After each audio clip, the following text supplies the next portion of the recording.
नमस्कार मित्रांनो, टेक्नो अथर्व या युट्यूब चॅनलवर आपलं स्वागत. मित्रांनो, जर आपण संजय गांधी निराधार योजना, श्रावणबाळ वृद्ध पेन्शन योजना, दिव्यांग योजना, विधवा महिला पेन्शन योजना किंवा तत्सम निराधार योजनेचे लाभार्थी असाल तर ही बातमी आपल्यासाठी अतिशय महत्वाची आहे. तर कोणते दिव्यांग असे आहे की ज्यांना आता वाढीव अनुदान मिळू शकणार नाही, तर या संदर्भातील महत्वाची अपडेट आलेली आहे. त्यामुळे मित्रांनो, ही अपडेट पाहणे अतिशय गरजेचं आहे. आपण यासाठी पात्र आहोत किंवा नाही, तर याची संपूर्ण माहिती या व्हिडिओमध्ये देण्यात आलेली. त्यामुळे व्हिडिओ पूर्ण बघा आणि अजून आपण जर या चॅनलला सबस्क्राईब केलेलं नसेल तर चॅनलला सबस्क्राईब करा, व्हिडिओला लाईक करा आणि हा व्हिडिओ जास्तीत जास्त लाभार्थ्यांपर्यंत शेअर करा. तर वेळ न घालवता व्हिडिओ सुरू करूया आणि बघूया ती माहिती. तर बघा मित्रांनो, 7 ऑक्टोबरला काही लाभार्थ्यांच्या खात्यावर 1500 रुपये जमा झालेले आहेत, तर काही लाभार्थ्यांच्या खात्यावर 8 तारखेला 2500 रुपये जमा झालेले आहेत.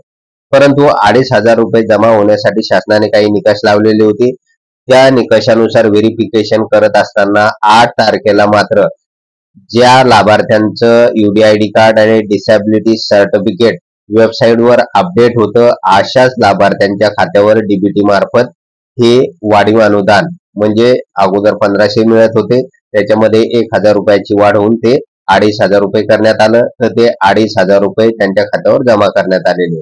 परंतु लाखो लाभार्थी असे आहेत की ते पात्र आहे, 100% दिव्यांग आहे, परंतु त्यांच्या खात्यावर पैसे जमा झालेले नाही. तर मित्रांनो, यासाठी आता नेमकं काय करायचं आहे? तर मित्रांनो, यासाठी जी जी काही पात्रता शासनाने सांगितलेली होती की 40% किंवा त्यापेक्षा जास्त अपंगत्व असेल तर सगळे दिव्यांग बांधव, मग ते कोणत्याही निराधार योजनेचे लाभार्थी असेल, म्हणजे ते संजय गांधी निराधार योजना, श्रावणबाळ योजना, दिव्यांग योजना, इंदिरा गांधी वृद्ध पेन्शन योजना किंवा महिला विधवा विधवा महिला पेन्शन योजना, तर यातील कोणत्याही योजनेचे लाभार्थी असतील तर त्या लाभार्थ्यांना हे वाढीव अनुदान दिलं जाणार होतं. तर त्यानुसार मित्रांनो, ज्या ज्या लाभार्थ्यांचं यूडीआयडी कार्ड आणि डिसॅबिलिटी सर्टिफिकेट वेबसाईटवर अपडेट होतं आणि आधार सोबत लिंक होतं, लक्षात घ्या, आधार सोबत लिंक असणं अतिशय गरजेचं आहे. ज्या ज्या लाभार्थ्यांचं हे दोन्ही डॉक्युमेंट आधार सोबत लिंक होती आणि डीबीटीच्या वेबसाईटवर अपडेट केलेलं होतं, तर अशाच लाभार्थ्यांच्या खात्यावर 2500 रुपये जमा झालेले. परंतु ज्या लाभार्थ्यांचं यूडीआयडी कार्ड आणि डिसॅबिलिटी सर्टिफिकेट हे आधार सोबत लिंक नव्हतं, त्याचबरोबर जे डीबीटीची वेबसाईट आहे ses.myit.org या वेबसाईटवर त्यांची माहिती अपडेट नसल्यामुळे त्यांच्या खात्यावर हे 2500 रुपये वाढीव अनुदान जमा झालेले नाही. तर मित्रांनो, या संदर्भात 9 ऑक्टोबरला शासनाने एक परिपत्रक काढलेलं होतं आणि त्यानुसार तहसीलदारांना याद्या सुद्धा पुरवलेल्या होत्या की संबंधित जे दिव्यांग बांधव आहे तर त्यांच्या डॉक्युमेंटचं व्हेरिफिकेशन करण्यात यावं. तर मित्रांनो, जे काही दिव्यांग बांधव आहे तर त्यांच्या डॉक्युमेंटचं व्हेरिफिकेशन करण्यात यावं आणि त्यांच्या खात्यावर लाभ वितरित करण्यात यावा. तर शासनाने ठरवलेलं आहे की दिवाळीच्या तोंडावर या सगळ्या लाभार्थ्यांना लाभ द्यायचा आहे, वाढीव अनुदान द्यायचं आहे. परंतु मित्रांनो, हा लाभ आपल्याला मिळणार किंवा नाही तर ते आता बघूया आपण. तर मित्रांनो, असे लाभार्थी आहेत की ज्यांचं अजून यूडीआयडी कार्ड आणि डिसॅबिलिटी सर्टिफिकेट हे आधार सोबत लिंक नाही, त्याचबरोबर त्यांचे ही दोन्ही डॉक्युमेंट डीबीटीच्या वेबसाईटवर अपलोड नाही, त्यामुळे त्यांच्या खात्यावर पैसे जमा होणार नाही. त्यामुळे जरी ते दिव्यांग असले तरी त्यांना हा जो काही वाढीव अनुदानाचा लाभ आहे तर तो मिळू शकणार आहे. तर मित्रांनो, आता यासाठी नेमकं काय करायचंय ते बघूया पुढे.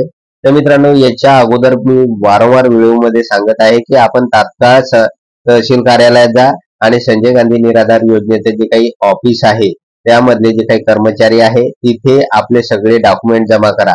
तर डॉक्युमेंट जमा करताना आपलं यूडीआयडी कार्ड आहे, त्याचबरोबर डिसॅबिलिटी सर्टिफिकेट आहे, आधार, पॅन कार्ड आहे आणि मोबाईल नंबर, हे सगळे डॉक्युमेंट द्यायचे आहे आणि त्यांना सांगायचं आहे की मी अपंग आहे आणि माझे डॉक्युमेंट्स वेबसाईटवर अपडेट करा.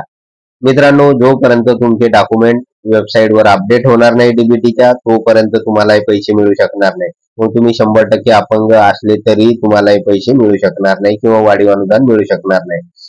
त्याचबरोबर मित्रांनो, आपल्याला दुसरी गोष्ट करायची आहे, जर आपला यूडीआयडी कार्ड आणि डिसॅबिलिटी सर्टिफिकेट सोबत आधार नंबर लिंक जर नसेल तर स्वावलंबन.org या वेबसाईटवर जायचं आहे आणि त्या ठिकाणी चेक करायचं आहे की आपला आधार नंबर या दोन्ही कार्ड सोबत लिंक आहे किंवा नाही. जर नसेल तर त्या ठिकाणी आधार अपडेट करून घ्यायचं आहे, म्हणजे ते ऑटोमॅटिक आपलं जे काही UDID कार्ड आहे आणि डिसॅबिलिटी सर्टिफिकेट आहे त्याच्यासोबत लिंक होईल आणि आपल्याला कोणतीही अडचण येणार नाही. तर मित्रांनो, हे काम तातडीने करायचं आहे.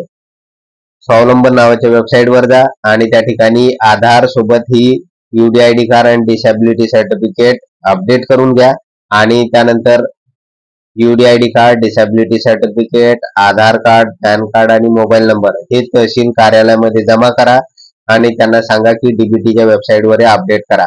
तरच मित्रांनो, दिवाळीच्या तोंडावर आपल्या खात्यावर या योजनेचे जे काही वाढीव अनुदान जमा होऊ शकणार आहे. अन्यथा जरी आपण दिव्यांग असलो, आपल्याकडे डॉक्युमेंट जरी असले तरी पण आपण वेळेत जर हे डॉक्युमेंट पुरवले नाही तर आपल्याला हे वाढीव अनुदान मिळू शकणार नाही. तर याची दक्षता घ्या. तर अशा प्रकारे महत्वपूर्ण सूचना आणि अपडेट आलेली होती. तर मित्रांनो, जर आपणास हा व्हिडिओ आवडला असेल तर व्हिडिओला लाईक करा, चॅनलला सबस्क्राईब करा आणि हा व्हिडिओ जास्तीत जास्त लाभार्थ्यांपर्यंत शेअर करा. धन्यवाद.